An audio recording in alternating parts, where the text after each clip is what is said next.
Okay, so from the intro, you can tell it was a Mexican theme because Oshima Yuko visited Mexico. Now I'm glad she visited Mexico because there's a lot of rich culture there, and being half Mexican, I can say there's a lot of good food there. Now while she's there, she's probably doing a photo book, hopefully, and she's doing other work. I can imagine it's half leisure, half work. But another group that visited another country is SKE48. They recently visited Hong Kong. And there they did a concert, they did everything. It must have been great for the Hong Kong people. But me, living in America, I want one of them to come to America and actually do something there that involves fans. Because I mean, my Yuyus come to LA to shoot a photo book, and so many other people, Maeda Asuko came to New York recently. There's so many different people that come to America, but they don't put on anything for the fans.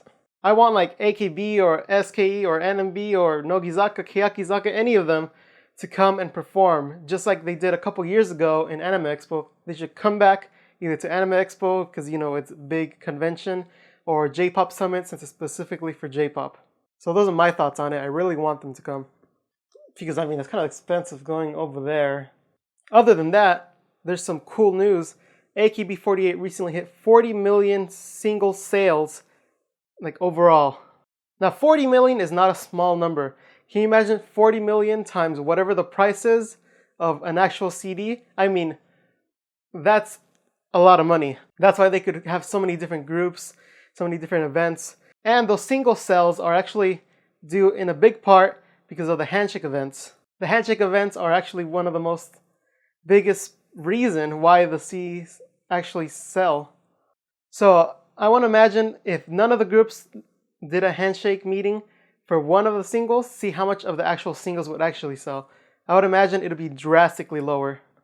I mean, even the new Love Trip single sold like 1.1 million singles. And that's a lot because a while ago they stopped selling the million singles.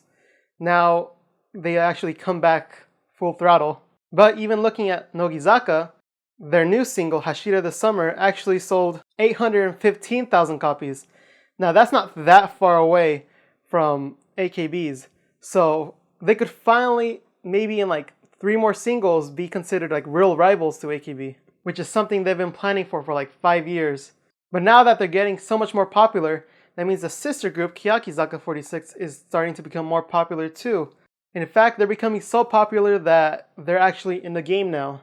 Silent Majority, the first single from Nogizaka46, is in the arcade game now, Taiko no Tatsujin, which is one of those like drum arcade games that you see all over Akihabara and stuff like that, which is pretty cool, thinking that something that AKB is in, now Nogizaka is in too, to join them. So it really shows how much the 46 group has grown too. Because if you think about it, they're a little bit different entities. They're a whole different idea system. AKB versus Nogizaka46, or even just the 46 group in general versus the 48 group. They're not the same idea, they're not the same people and even management. So sometimes I think it's unfair to group the 46 group with the 48 group, even though they're all under the same umbrella. And the overall group name should be like the 40 group or something. Or like the 47 group or something, just meet in the middle. But as popular as they are, there are many fans around the world. There's always new coming fans. And if you're one of those new Nogizaka fans, then I have something for you. AKB48 Daily, which is actually the news site which I go to most of my time, actually released an article on the new Nogizaka plays and movies that they're in. Whether it's old or new, recent or ancient, it's all there. So if you want to see movies that star Nogizaka members, or even stage plays, then you go check out the article. The link will be down below. It even includes the new Romeo and Juliet, which stars Ikuta Erika, and Ikoma Arena's new stage play, which they started actually doing the stage play. It's about that one thick eyebrow police guy. It's in the link. And speaking of movies, if you remember Kawaii Rina, which is an original AKB48 member, she's actually in the new trailer for Death Note. She's playing an original character. She's actually one of the Death Note holders. And in this new trailer, you can see her, and you can see how like cool her design is. There's even posters of her with the hood and everything. It's all dark and gloomy. I don't know, it looks great. So that movie will come out soon, and I can't wait to see it. And the final news today, which is actually the biggest news, is Nogizaka46 finally got their 3rd generation members. They were announced a couple days ago, and they even have like a temporary center for them.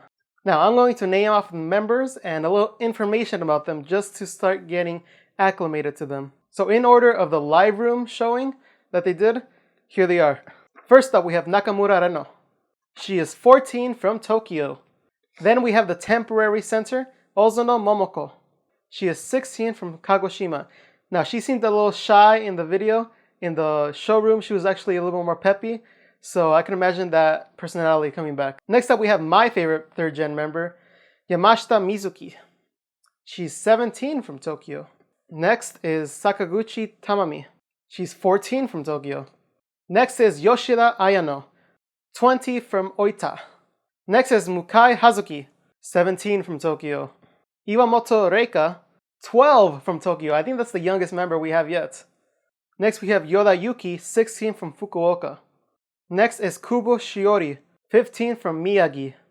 Next is Ito Riria. She's 13 from Tokyo, so the 2nd youngest. Next is Uwazawa Minami. She's 17 from Kanagawa. Now, she didn't show her face in the showroom, but now that we see her face, I could see she's like one that to look forward to.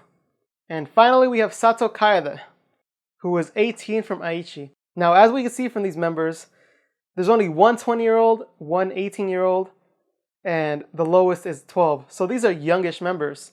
And also, an interesting fact was that most of them were actually from Tokyo.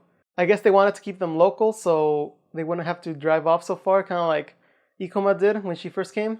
But yeah, let me know your thoughts on these members, because right now they seem a little shy, but I can't wait for them to start joining in the regular Nogizaka crew and see how they interact with them and how they grow up with the rest. Let me know your favorite member so far in the 3rd generation. I'm really curious to see what other people think about this, so please let me know. But that will do it for this week. I hope you guys watch next week and find out what the new news is. Alright, see you guys.